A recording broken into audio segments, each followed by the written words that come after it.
दोस्तों, आज मैं आप लोगों को अपनी ज़िंदगी का एक ऐसा किस्सा सुनाने जा रहा हूँ जिसे याद करके आज भी मेरा दिल भर आता है। मैं दुबई एयरपोर्ट पर बैठा था। हर गुजरते पल के साथ मेरे दिल की धड़कन तेज होती जा रही थी। पूरे 2 साल बाद मैं अपने वतन लौट रहा था। ये 2 साल मेरे लिए किसी सज़ा से कम नहीं थे। परदेश की लंबी रातों में जब मैं अकेला कमरे में बैठता था, तब सिर्फ एक ही चेहरा मुझे हिम्मत देता था, मेरी बीवी का चेहरा। जब जहाज़ ने उड़ान भरी तो मुझे ऐसा लगा जैसे मेरी रूह पहले ही अपने घर पहुंच चुकी है। मैंने आंखें बंद की और वो दिन याद करने लगा जब मैं उसे छोड़कर दुबई जा रहा था। उसकी आंखों में आंसू थे, लेकिन उसने मेरे सामने मुस्कुराने की कोशिश की थी। जाते वक्त उसने बस इतना कहा था, अपना ख्याल रखना। मैंने उसी दिन ठान लिया था कि मैं मेहनत करके लौटूंगा और उसे ज़िंदगी की हर खुशी दूंगा। वो 2 साल मैंने कैसे बिताए ये सिर्फ मैं और मेरा भगवान जानता है।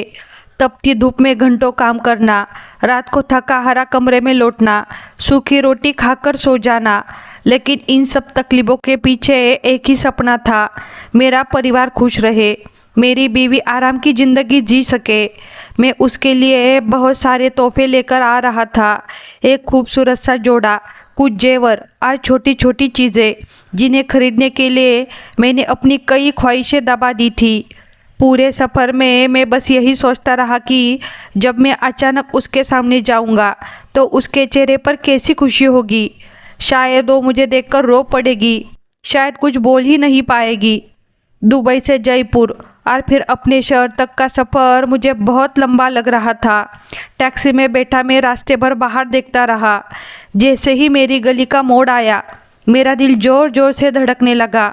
मैं सोच रहा था कि घर वाले मुझे देखकर कितने खुश होंगे, और मेरी बीवी जिसने पूरे 2 साल मेरा इंतज़ार किया, अब उसकी सारी तकलीफ़ें ख़त्म हो जाएंगी। जैसे ही मैं अपने घर के बड़े गेट के अंदर गया, मेरी नज़र सबसे पहले अपनी बीवी पर पड़ी। वह आंगन में झाड़ू लगा रही थी। उसे देखकर मेरा दिल बैठ गया। उसका चेहरा बिल्कुल पीला पड़ चुका था, आंखें के नीचे गहरे काले घेरे थे और वह बहुत कमज़ोर लग रही थी। मुझे देखते ही उसके हाथ से झाड़ू नीचे गिर गया। वह बस मुझे देखती रह गई। उसकी आंखों में खुशी भी थी, लेकिन साथ ही एक अजीब सा डर भी दिखाई दे रहा था। वह शायद मेरी तरफ आना चाहती थी, लेकिन तब भी मेरी माँ और बहनें कमरे से बाहर आ गई और मेरे आसपास इकट्ठा हो गई। कोई मुझे गले लगा रहा था, कोई मेरा हाल पूछ रहा था। मेरी बहनें मेरे सूटकेस खोलकर सामान देखने लगी और माँ मुझे सोफे पर बैठाकर बातें करने लगी। मैं सबको जवाब दे रहा था, लेकिन मेरी नज़रें बार बार अपनी बीवी को ही ढूंढ रही थी। वह अभी भी वही चुपचाप खड़ी थी। ऐसा लग रहा था जैसे उसके दिल में बहुत सारी बातें थी जो वह मुझसे कहना चाहती थी। लेकिन तब भी मेरी माँ ने उसे आवाज़ लगाई, अरे बहू, क्या देख रही हो? जल्दी जाओ और अपने पति के लिए ठंडा शरबत बनाओ, फिर रात के खाने की तैयारी भी करो। मेरा बेटा 2 साल बाद घर आया है। वह बस एक नज़र मुझे देखकर जल्दी से किचन में चली गई। मैंने सोचा कि शायद काम खत्म करके वह मेरे पास आएगी। मैं अपने कमरे में चला गया और उसका इंतज़ार करने लगा। मैंने उसके लिए लाए हुए तोहफे बेड पर रख दिए। मैं सोच रहा था कि जब वह इन्हें देखेगी तो कितनी खुश होगी। लेकिन दोस्तों, घंटे गुजर गए, वह नहीं आई। बाहर घर वालों की हंसी और बातें सुनाई दे रही थी, मगर मेरा दिल बेचैन हो रहा था। रात के करीब 11 बजे मैं अपने कमरे से बाहर निकला। देखा कि सब लोग आराम से सो चुके थे, लेकिन किचन से बर्तनों की आवाज़ें आ रही थी। मैं धीरे धीरे किचन की तरफ गया। वहाँ का मंजर देखकर मेरा दिल टूट गया। मेरी बीवी अकेली खड़ी बर्तनों का ढेर धो रही थी। उसकी कमर झुक चुकी थी और वह थकान से टूटी हुई लग रही थी। मैंने प्यार से कहा, बस करो, अब चलो और थोड़ा आराम कर लो। मेरी आवाज़ सुनते ही वह घबरा गई। उसने डरते हुए दरवाजे की तरफ देखा, जैसे उसे डर हो कि कोई हमें साथ देख न ले। उसने जल्दी से अपने हाथ दुपट्टे से साफ किए और कांपती आवाज़ में बोली, नहीं, अभी बहुत काम बाकी है। अगर सुबह माँ जी ने गंदे बर्तन देख लिए तो बहुत नाराज़ होंगी। आप जाकर सो जाइए। मैंने उसका हाथ पकड़ना चाहा, लेकिन उसने तुरंत अपना हाथ पीछे कर लिया और बोली, भगवान के लिए मुझे काम करने दीजिए, वरना मुझे बहुत बातें सुननी पड़ेंगी। दोस्तों, उसकी आवाज़ में इतना डर था कि मेरा दिल काँप उठा। जिस औरत की हिफाजत करने का वादा करके मैं गया था, आज वही मुझसे भी डरी हुई थी। मैं उसे ज़बरदस्ती अपने कमरे में ले आया और अपने सामने बैठाया। मैं उससे बात करना चाहता था। मैं जानना चाहता था कि इन 2 सालों में उसने क्या क्या सहा। उसकी आंखों की चमक आखिर कहाँ खो गई। लेकिन वह बार बार कोई ना कोई बहाना बनाकर उठने की कोशिश कर रही थी। कभी कहती कि बर्तन बाकी है, कभी कहती कि सुबह के लिए आटा गूंदना है। मुझे समझ नहीं आ रहा था कि वह मुझसे दूर भागना चाहती है या फिर घर के कामों के डर और टेंशन में जी रही है। उसके माथे पर पसीना था और वह बार बार दरवाजे की तरफ देख रही थी, जैसे बाहर कोई खड़ा हो और उस पर नज़र रख रहा हो। उसकी ये हालत देखकर मेरा दिल टूट रहा था। मैंने उसे समझाने और तसल्ली देने की कोशिश की, लेकिन उसका ध्यान हर वक्त किचन और कामों में ही अटका हुआ था। फिर मैं खुद उसके साथ किचन में चला गया और उसके साथ बर्तन धोने लगा। मुझे ऐसा करते देखकर वो बुरी तरह घबरा गई। उसके चेहरे का रंग उड़ गया और वह जल्दी जल्दी कहने लगी, आप कमरे में जाइए, भगवान के लिए ये काम मत कीजिए। अगर किसी ने देख लिया तो बहुत बड़ा हंगामा हो जाएगा। मैं कर लूँगी, बस थोड़ा सा काम बाकी है। आप अपनी इज्जत क्यों कम कर रहे हैं? उसकी आवाज़ में इतना डर और बेबसी थी कि मेरे दिल पर जैसे किसी ने चोट कर दी हो। वह मेरे हाथ से बर्तन साफ करने वाला कपड़ा छीनने लगी और उसकी आंखों में आंसू आ गए। वह बोली, इस घर में मर्दों का किचन में आना गुनाह समझा जाता है। उसकी हालत देखकर मैं चुप हो गया। भारी कदमों से वापस अपने कमरे में आ गया। मैं बिस्तर पर लेट गया और उसका इंतज़ार करने लगा। मैं चाहता था कि जब वह काम ख़त्म करके आए तो मैं उसे वो सारे तोहफे दूंगा जो मैं इतनी दूर से उसके लिए लाया था। लेकिन दोस्तों, उस रात मेरी आंखों में नींद नहीं थी। मेरे दिमाग में बस उसका उतरा हुआ चेहरा, कांपते हुए हाथ और उसकी थकी हुई आंखें घूम रही थी। मैं बार बार यही सोच रहा था कि क्या मेरी परदेश की कमाई का यही नतीजा था? क्या मेरी गैर मौजूदगी में मेरी बीवी को इस तरह तकलीफ़ों में जीना पड़ा? उसके कांपते हुए हाथ जिनसे वह रात भर बर्तन साफ कर रही थी, जैसे मेरे दिल पर चोट कर रहे थे। मैं बस इसी इंतज़ार में था कि वह कमरे में आए और मैं उससे पूछ सकूं कि मेरे पीछे उसने ये 2 साल आखिर कैसे गुजारे। मैं उसी इंतज़ार में सारी रात करवटें बदलता रहा, लेकिन वह वापस कमरे में नहीं आई। मुझे पता ही नहीं चला कि कब मेरी आँख लग गई। आधी रात को अचानक मेरी नींद खुली तो मैंने देखा कि वह मेरे पास बिस्तर पर नहीं थी। वह मुझसे थोड़ी दूर ज़मीन पर एक पुरानी सी चटाई बिछाकर वही थकी हुई सो गई थी। उसे इस हालत में देखकर मेरे दिल में उसके लिए बहुत प्यार उमड़ आया और साथ ही एक दर्द भी उठा कि शायद 2 साल बाद लौटे अपने पति के पास बैठने की भी उसकी हिम्मत नहीं बची थी। मैं धीरे से बिस्तर से नीचे उतरा और उसके पास जाकर बैठ गया। चांद की हल्की रोशनी में उसका चेहरा और भी मासूम और बेबस लग रहा था। मैंने बहुत प्यार से उसके बिखरे हुए बालों को छुआ। कभी जो बाल रेशम जैसे मुलायम हुआ करते थे, अब काम की धूल और लापरवाही से उलझ चुके थे। मैंने झुककर उसके माथे को चूमा, लेकिन वह इतनी गहरी नींद में थी कि उसकी आँख तक नहीं खुली। शायद थकान ने उसके जिस्म को पूरी तरह तोड़ दिया था। दोस्तों, मैं सारी रात वही उसके सिरहाने बैठा रहा। कभी उसके माथे को सहलाता, कभी उसके हाथों को देखता जिन पर मेहनत और तकलीफ के निशान साफ दिखाई दे रहे थे। मेरा दिल बार बार यही कह रहा था कि काश मैं उसे अभी जगा कर कह दूं कि अब मैं वापस आ गया हूँ, अब उसे किसी से डरने की ज़रूरत नहीं है।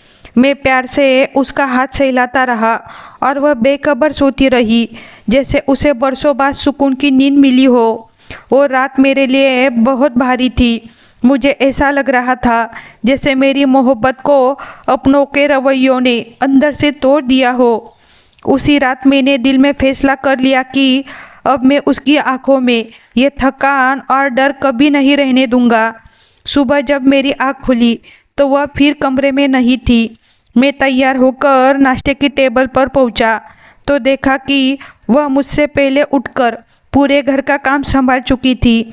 मेरे छोटे भाई अलग अलग चीज़ों की फरमाइश कर रहे थे, बहनें अपनी बातों में लगी थी और मेरी शादीशुदा बहनें भी मेरे आने की खबर सुनकर घर पहुंच गई थी। पूरा घर जैसे मेले में बदल गया था, लेकिन मेरी बीवी उस भीड़ में कहीं नज़र नहीं आ रही थी। वह अकेली किचन में खड़ी सबकी फरमाइशें पूरी कर रही थी। कभी किसी के लिए पराठे बना रही थी, कभी किसी को चाय दे रही थी। उसने पूरे खाने का टेबल तरह तरह के खाने से भर दिया था। अंडे, चने, दही, पराठे, सब कुछ मौजूद था। हम सब लोग आराम से टेबल पर बैठे थे, लेकिन अगर कोई उस मेज पर नहीं था तो वह मेरी बीवी थी। वह किचन में गरम तवे के सामने खड़ी पसीने से भीगी हुई काम कर रही थी। मैंने निवाला हाथ में लिया, लेकिन मेरा गला जैसे बंद हो गया। मैं बार बार रसोई की तरफ देख रहा था। मैंने खाना खाने के लिए उसका इंतज़ार करना शुरू कर दिया। तब भी माँ नाराज़ होकर बोली, खाना ठंडा हो रहा है, खाते क्यों नहीं? सब तुम्हारा इंतज़ार कर रहे हैं, तुम शुरू करो। मैंने धीरे से कहा, माँ, सीमा नहीं आई, वह आ जाए तो उसके साथ खाऊंगा। मेरी बात सुनकर माँ हल्का सा हंस दी और बेपरवाही से बोली, अरे तुम खाओ, सीमा बाद में खा लेगी, उसे अभी बहुत काम निपटाने हैं।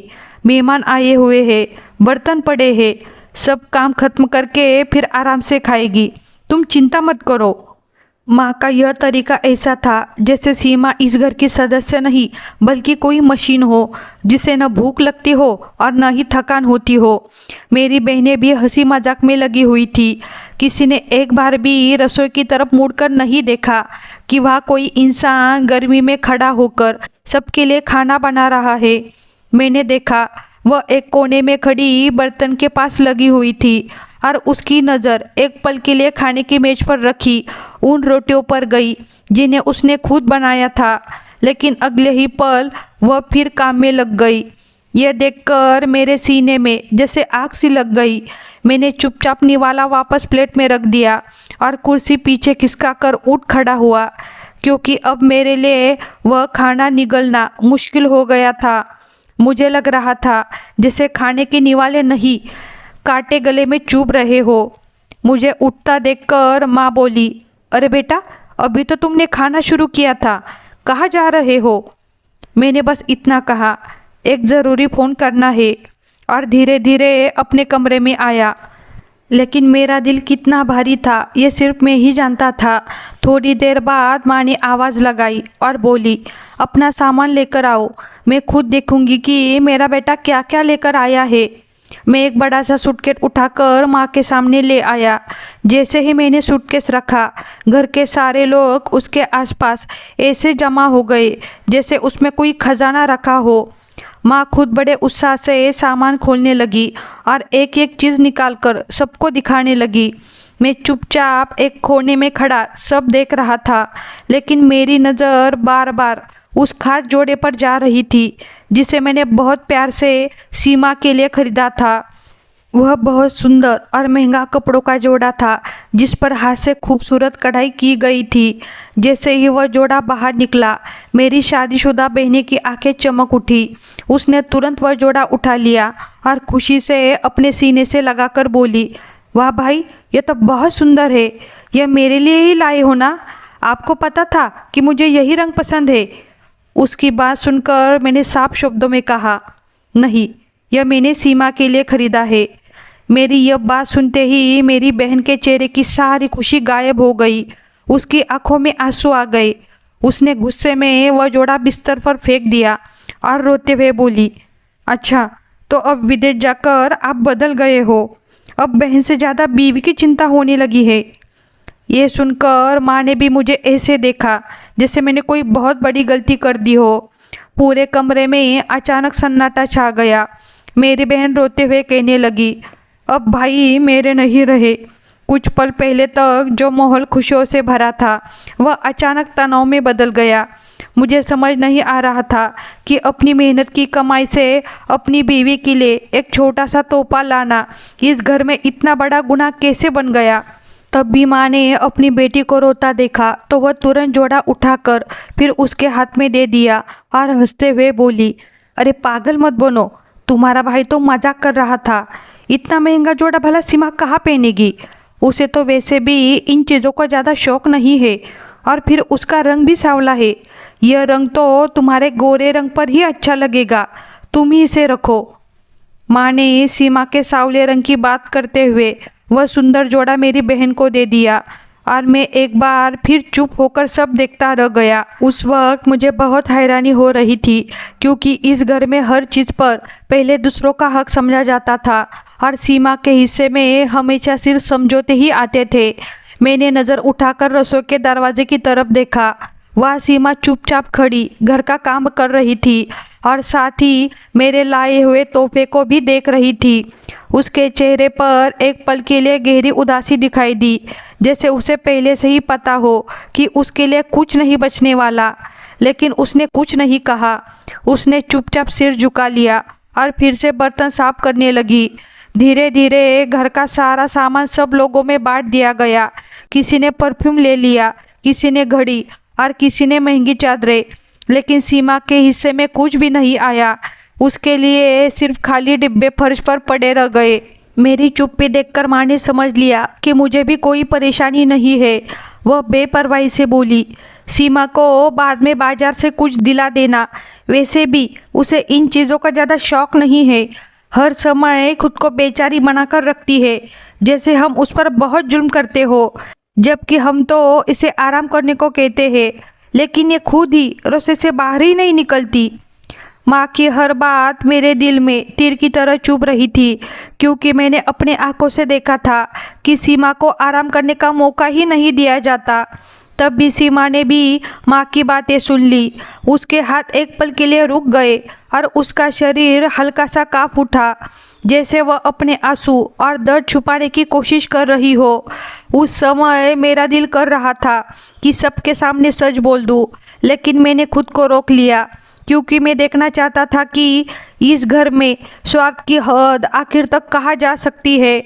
मैंने देखा कि मेरी बहनें खुशी खुशी अपने कपड़े लेकर अपने कमरों में चली गई, लेकिन सीमा वही चुपचाप खड़ी रह गई। ऐसा लग रहा था जैसे उसकी किस्मत में सिर्फ दूसरों की खुशियों का बोझ उठाना ही लिखा हो। उस समय मुझे अपने आप पर बहुत शर्म महसूस हो रही थी। मैं धीरे से उसके पास गया और उसकी माफ़ी मांगने लगा, लेकिन वह हल्का सा मुस्कुराकर बोली, कोई बात नहीं, मेरे पास पहले से ही बहुत कपड़े हैं। उसकी यह बात सुनकर मुझे तुरंत समझ आ गया कि वह सिर्फ मेरा दिल रखने के लिए झूठ बोल रही है।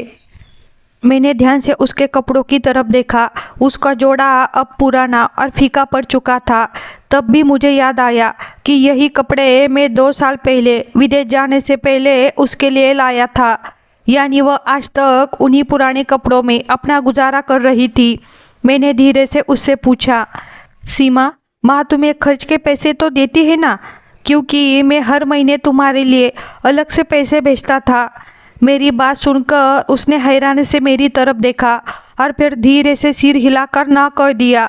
उसके बाद वह चुपचाप झाड़ू लगाने लगी। यह देखकर मेरा दिल टूट गया। मैं विदेश में दिन रात मेहनत करके लाखों रुपए कमा रहा था और हर महीने खास तौर पर सीमा के लिए पैसे भेजता था, लेकिन मुझे यह जानकर बहुत बड़ा झटका लगा कि वे पैसे उसे कभी मिले ही नहीं। गुस्से और दुख से भरे दिल के साथ मैं सीधे माँ के कमरे में गया और उनसे पूछा, माँ, क्या आपने सीमा को मेरे भेजे हुए खर्च के पैसे नहीं दिए? मेरी बात सुनते ही माँ का चेहरा बदल गया। फिर वह गुस्से में बोली, क्या सीमा ने तुमसे शिकायत की है? मैंने कहा, नहीं माँ, मैं खुद पूछ रहा हूँ। उसने इतने पुराने कपड़े पहने हुए हैं, इसलिए मुझे लगा कि शायद उसने अपने लिए कुछ खरीदा ही नहीं। यह सुनकर माँ बोली, उसे इतने पैसे देने की क्या ज़रूरत थी? उसने ज़िंदगी में इतने पैसे कहाँ देखे हैं? अगर मैं उसके हाथ में इतनी रकम दे देती तो वह सब फिजूल खर्च कर देती। इसलिए मैंने सारे पैसे संभाल कर रखे हैं ताकि ज़रूरत पड़ने पर तुम्हें वापस दे सकूं। दोस्तों, माँ की ये बात सुनकर मैं अंदर तक हिल गया। जिस औरत ने 2 साल तक अपनी पूरी जवानी और सुख इस घर के लिए लगा दिए, उसे उसका हक सिर्फ इसलिए नहीं दिया गया क्योंकि उन्हें लगता था कि वह पैसे खर्च कर देगी, जबकि मेरी बहनें और भाभियाँ आए दिन नए कपड़े और जूते खरीद रही थी। उसी पल मुझे समझ आ गया कि यह सिर्फ काम करवाने की बात नहीं थी, बल्कि यह सब सोच समझकर किया जा रहा अन्याय था। मैंने खुद को संभाला और वहाँ से चुपचाप बाहर आ गया, क्योंकि अब मुझे एक बड़ा कदम उठाना था। हर गुजरते दिन के साथ मेरा दिल और भारी होता जा रहा था। मैं अपनी आंखों से देख रहा था कि मेरी मेहनत की कमाई किस तरह बिना सोचे समझे खर्च की जा रही थी। मेरी बड़ी भाभी, जो खुद कोई काम नहीं करती थी, उनके खर्चे सबसे ज़्यादा थे। मेरा बड़ा भाई भी कुछ नहीं कमाता था, लेकिन उसके सारे खर्चे माँ ही उठाती थी। और दोस्तों, ये सब मेरी मेहनत की कमाई के थे, जो मैं विदेश में दिन रात मेहनत करके भेजता था। मेरे छोटे भाइयों ने महंगी मोटरसाइकिलें खरीद रखी थी। वे दिन भर दोस्तों के साथ घूमते रहते और पेट्रोल के पैसे भी माँ से ही लेते थे। मेरी छोटी बहनें सारा दिन अपनी सहेलियों के घर बैठी रहती और मेरी शादीशुदा बहन, जिसका अपना घर था, वह भी अपना और अपने बच्चों का खर्च माँ से ही पूरा करवाती थी। मुझे ऐसा लगने लगा था जैसे पूरा परिवार मेरी कमाई पर आराम की ज़िंदगी जी रहा हो और किसी को इसमें कोई शर्म महसूस नहीं हो रही हो। लेकिन सबसे ज़्यादा दुख मुझे इस बात का था कि जिन पैसों की वजह से ये सब लोग आराम से जी रहे थे, उसी घर में मेरी सहनशील बीवी नौकरानी की तरह ज़िंदगी बिता रही थी। उसे ठीक से भरपेट खाना तक नहीं मिलता था और ना ही कोई उससे प्यार से बात करता था। एक दिन मैंने देखा कि मेरी बीवी आंगन में खड़े सबके कपड़े धो रही थी। लगातार काम करते करते उसकी कमर झुक गई थी, जबकि मेरी बहनें अंदर बैठकर आराम से फिल्म देख रही थी। उस दिन मेरा सब्र टूट गया। उसी शाम कुछ दूर के रिश्तेदार और मेहमान घर आए हुए थे। हमेशा की तरह माँ ने सीमा को आवाज़ लगाई और कहा, जल्दी से मेहमानों के लिए खाने पीने का इंतज़ाम करो और देखो कितने कपड़े पड़े हैं, इन्हें भी अभी धो लेना। मेहमानों के सामने यह सुनकर सीमा ने चुपचाप सिर झुका लिया और थकी हुई हालत में रसोई की तरफ बढ़ गई। तभी मैं बिना कुछ बोले उठा, आंगन में पड़े कपड़ों के ढेर के पास जाकर बैठ गया और साबुन उठाकर एक एक करके कपड़े धोने लगा। यह देखकर पूरे घर में एकदम सन्नाटा छा गया। जैसे ही मैंने सबके कपड़े धोने शुरू किए, मेरी माँ जल्दी से दौड़ती हुई आई और गुस्से में चिल्लाकर बोली, अरे बेटा, यह क्या कर रहे हो? मेहमानों के सामने हमारी इज्जत मिट्टी में मिलाओगे क्या? क्या यह मर्दों का काम है? उनकी बात सुनकर मैंने मुस्कुराते हुए वहाँ बैठे मेहमानों की तरफ देखा और ऊंची आवाज़ में कहा, माँ, जब इस घर की बहू, जिसके सहारे यह पूरा घर चल रहा है, अकेले सबके कपड़े धो सकती है, तो उसका पति उसकी मदद क्यों नहीं कर सकता? अगर मेरे कपड़े धोने से आपकी इज्जत चली जाती है, तो क्या उसकी दिन रात की मेहनत पर आपको गर्व महसूस होता है? मेरी ये बात सुनकर वहाँ बैठे मेहमान एक दूसरे का चेहरा देखने लगे और माँ कुछ पल के लिए बिल्कुल चुप हो गई। फिर उन्होंने जल्दी से मेरी बहन को इशारा किया। मेरी बहन घबराकर आगे आई, मेरे हाथ से कपड़े ले लिए और खुद बैठकर कपड़े धोने लगी। यह सब देखकर सीमा के चेहरे पर कई तरह के भाव आ गए। उसे समझ नहीं आ रहा था कि वह खुश हो या आने वाले झगड़े से डर जाए। मेहमानों के जाने के बाद पूरे घर में एक भारी सन्नाटा छा गया। फिर माँ ने गुस्से में सीमा को अपने कमरे में बुलाया, लेकिन इस बार मैंने तय कर लिया था कि मैं सीमा को अकेला नहीं छोड़ूंगा। मैं भी उसके साथ माँ के कमरे में चला गया। मुझे देखकर माँ चौंक गई और तेज आवाज़ में बोली, तुम बाहर जाओ, मुझे बहू से ज़रूरी बात करनी है। मैंने वहीं खड़े होकर सख्त आवाज़ में कहा, नहीं माँ, अब आप मेरे पीछे मेरे बीवी से कोई बात नहीं करेंगी। जो भी कहना है मेरे सामने कहिए। मेरी बात सुनते ही माँ का चेहरा गुस्से से भर गया। वह बोली, मैं देख रही हूँ, जब से तुम दुबई से वापस आए हो, इसने तुम्हें हमारे खिलाफ कर दिया है, इसलिए अब तुम्हें यह बहुत बेचारी नज़र आती है। अरे, हर बहू अपने ससुराल में काम करती है, इसमें नया क्या है। और जब यह नहीं थी तब बड़ी बहू भी तो पूरा घर संभालती थी। अगर इसने कुछ दिन काम कर लिया तो कौन सा हम पर कोई एहसान कर दिया। माँ की यह अन्याय भरी बातें सुनकर मेरा गुस्सा अब धीरे धीरे काबू से बाहर होने लगा था। मैंने माँ की आंखों में आंखें डालकर कहा, माँ, बड़ी भाभी ने जितना काम किया उसके बदले उन्हें हर सुख मिला। वह आराम की ज़िंदगी जी रही है। उनका पति चाहे कुछ ना कमाए लेकिन फिर भी वह सबसे महंगे कपड़े पहनती है। इस घर में हर किसी के पास अपने खर्च के लिए पैसे हैं। हर कोई मेरी मेहनत की कमाई से अपनी पसंद की चीज़ें खरीद रहा है। लेकिन मेरी बीवी ही ऐसी है जो बिना कुछ बोले सबकी नौकरानी बनकर काम कर रही है। आखिर क्यों? उसे उसके अपने पैसों से भी दूर रखा गया और एक अच्छे कपड़े तक के लिए तरसाया गया। जब माँ ने देखा कि मैं उनकी हर बात का जवाब दे रहा हूँ तो वह गुस्से में बोली, मैं सब समझती हूँ, मैंने ज़िंदगी देखी है। इस नई आई लड़की ने ही तुम्हें हमारे खिलाफ कर दिया है। अब तुम अपनी माँ और बहनों से लड़ रहे हो। मेरी बहनें भी दरवाजे पर खड़ी यह सब सुन रही थी, लेकिन उनके चेहरों पर शर्म नहीं थी बल्कि गुस्सा था, जैसे मैंने उनकी आराम की ज़िंदगी छीन ली हो। तभी मैंने सीमा का हाथ पकड़ लिया। उसके हाथ डर की वजह से काँप रहे थे। मैंने माँ से साफ शब्दों में कहा, अगर आपको लगता है कि यह मुझे भड़का रही है तो याद रखिए, यही वह सहनशील औरत है जिसने 2 साल में मुझे एक बार भी फ़ोन करके आपकी शिकायत नहीं की। लेकिन अब मैंने अपनी आंखों से सब सच देख लिया है। उस पल मैंने तय कर लिया था कि अब मैं एक पल भी उस घर में नहीं रहूँगा जहाँ मेरी बीवी के साथ हो रहे अन्याय को घर की परंपरा कहा जा रहा था।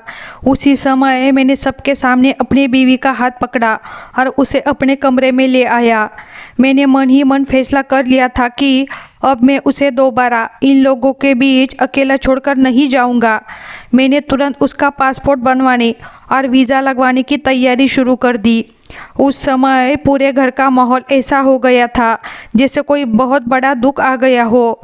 जब मैंने फैसला किया कि मैं सीमा को अपने साथ विदेश लेकर जाऊंगा, तब मेरी माँ और बहनों ने घर में बहुत हंगामा किया। वे मुझ पर तरह तरह के आरोप लगाने लगी। बार बार यही कह रही थी कि अगर सीमा मेरे साथ चली गई तो मैं उन्हें पैसे भेजना बंद कर दूंगा और फिर उनका क्या होगा। उनकी बातें सुनकर मुझे बहुत दुख हुआ, क्योंकि उन्हें अपनी बहू या भाभी के जाने का दुख नहीं था। उन्हें सिर्फ इस बात का डर था कि हर महीने मिलने वाले पैसे बंद हो जाएंगे। तब मैंने माँ से साफ शब्दों में कहा, जो आपका हक है वह हमेशा भेजूंगा, लेकिन अब मैं अपनी बीवी के साथ और कोई अन्याय नहीं होने दूंगा।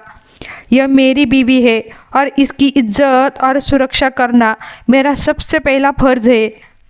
दोस्तों, जब सारे कानूनी काम पूरे हो गए तब मैं अपनी बीवी को लेकर विदेश चला गया। जहाज़ में बैठते समय मैंने उसकी आंखों में जो खुशी और सुकून देखा वह पिछले 2 सालों में पहली बार दिखाई दिया था। जब हम दुबई पहुँचे और मैं उसे अपने छोटे लेकिन शांत घर में लेकर गया तो जैसे उसकी पूरी ज़िंदगी ही बदल गई। वह हर चीज़ को बड़े हैरानी से देख रही थी, क्योंकि शायद वह खुलकर जीना ही भूल चुकी थी। उसे यकीन नहीं हो रहा था कि अब उसे सुबह अंधेरे में उठकर इतने लोगों के लिए खाना नहीं बनाना पड़ेगा और ना ही किसी की डांट सुननी पड़ेगी।